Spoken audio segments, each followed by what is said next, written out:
हैं relation between kinetic energy and momentum. मतलब kinetic energy गतिज ऊर्जा और मोमेंटम के बीच में क्या संबंध है वो आज हम लोग पढ़ेंगे।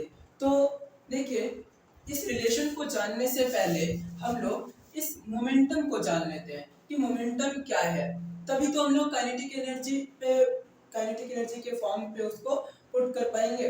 तो देखो, मान लो आपके पास एक बड़ा बॉल है और एक छोटा बॉल है, और दोनों का स्पीड, अगर मैं वेलोसिटी लूं, दोनों का वेलोसिटी v है और वो दोनों मूव कर रहे हैं, तो आप किस बॉल को आसानी से रोक पाओगे? ऑब्वियसली आप छोटे वाले बॉल को आसानी से रोक पाओगे। क्यों? क्योंकि इसका मास जो है वो कम है। हम लोग क्या पढ़ रहे हैं? मोमेंटम पढ़ रहे हैं, राइट? मोमेंटम।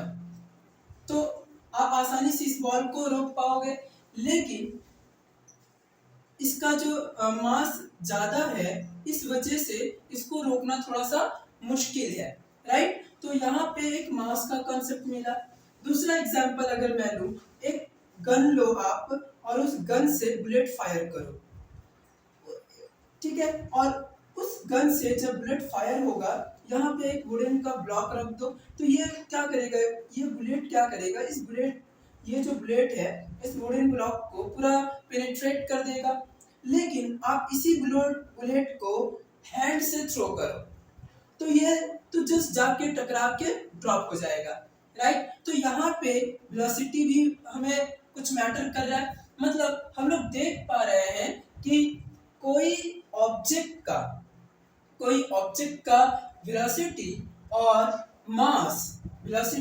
मास ये दोनों मिलकर फोर्स के इफेक्ट को इंक्रीज कर रहा है, या फिर मतलब हाँ, फोर्स के इफेक्ट को क्या कर दे रहा है? इंक्रीज कर दे रहा है। तो यहाँ से ही एक फिजिकल क्वांटिटी डिफाइन होता है, और उस फिजिकल क्वांटिटी को हम लोग बोलते हैं मोमेंटम। यानी कि अगर हम किसी ऑब्जेक्ट के मास को और उसके मूविंग वेलोसिटी को, मतलब उसके वेलोसिटी को मल्टीप्लाई कर दे, प्रोडक्ट कर दें, तो हमें मोमेंटम मिलेगा, राइट? और मोमेंटम को हम लोग p से डिनोट करते हैं, यानी कि हम लोग बोल सकते हैं p equal to mv। p जो है मोमेंटम है, मास ऑब्जेक्ट का है और वेलोसिटी भी ऑब्जेक्ट का है। तो देखो, ऑब्वियसली अगर मैं इसका डायरेक्शन निकालना चाहूँ, इसका डायरेक्शन, तो ऑब्वियसली इसका डायरेक्शन वेलोसिटी के डायरेक्शन के ऊपर डिपेंड करेगा, यानी कि ये एक फिजिकल क्वांटिटी है, राइट? हम लोग मोमेंटम देखा कि मोमेंटम में क्या क्या होता है, मोमेंटम कैसे डिफाइन होता है, मोमेंटम का डेफिनेशन क्या है। ऑब्वियसली मोमेंटम का डेफिनेशन आप बोल सकते हो कि मास और वेलोसिटी का प्रोडक्ट को ही मोमेंटम बोलते हैं। ओके, तो हम लोगों को काइनेटिक एनर्जी और मोमेंटम के बीच में रिलेशन निकालना है। तो काइनेटिक एनर्जी क्या होता है? काइनेटिक एनर्जी हम लोग जानते हैं वो होता है हाफ एम वी स्क्वायर। मतलब किसी भी ऑब्जेक्ट का काइनेटिक एनर्जी उसके मास और वेलोसिटी स्क्वायर का हाफ होता है, राइट?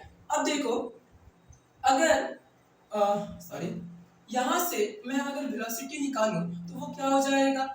p बाई m, यानी कि मोमेंटम बाई मास, राइट? देखो, मैं इसको क्या ऐसे लिख सकता हूँ? ऑब्वियसली लिख सकता हूँ। मैंने जस्ट क्या किया है, वेलोसिटी के स्क्वायर को 2 टाइम्स ब्रेक कर दिया है, राइट? तो अब ये हाफ, ये m और v आप देख रहे हो, m और v जो है, ये m और v जो है, ये किसके इक्वल है? ये क्या है? ये मोमेंटम है ना? ये क्या है? मोमेंटम है, ऑब्जेक्ट का मोमेंटम। देखो, मोमेंटम p इक्वल टू क्या है? m into v, mass into velocity. तो मैं यहाँ पे लिख सकता हूँ p, ओके? मैं यहाँ पे लिख सकता हूँ p और ये v, राइट? अब मैं और एक रिलेशन मैंने फाइंड किया था, v equals to momentum upon mass. Momentum upon mass, क्या मैं इसको यहाँ पे ऐसे लिख सकता हूँ? v equals to momentum upon mass. तो जब इसको सॉल्व करेंगे तो ये हो जाएगा half p square upon m, right? और काइनेटिक एनर्जी का रिलेशन अगर मैं मोमेंटम के टर्म्स में निकालूं, तो हमें मिलता है p square upon 2m, kinetic energy equals to p square upon 2m, ये रिलेशन हम लोगों को मिलता है। ठीक है, तो होप कि ये समझ में आ गया होगा आप लोगों को कि काइनेटिक एनर्जी और मोमेंटम के बीच में क्या रिलेशन होता है। Thank you.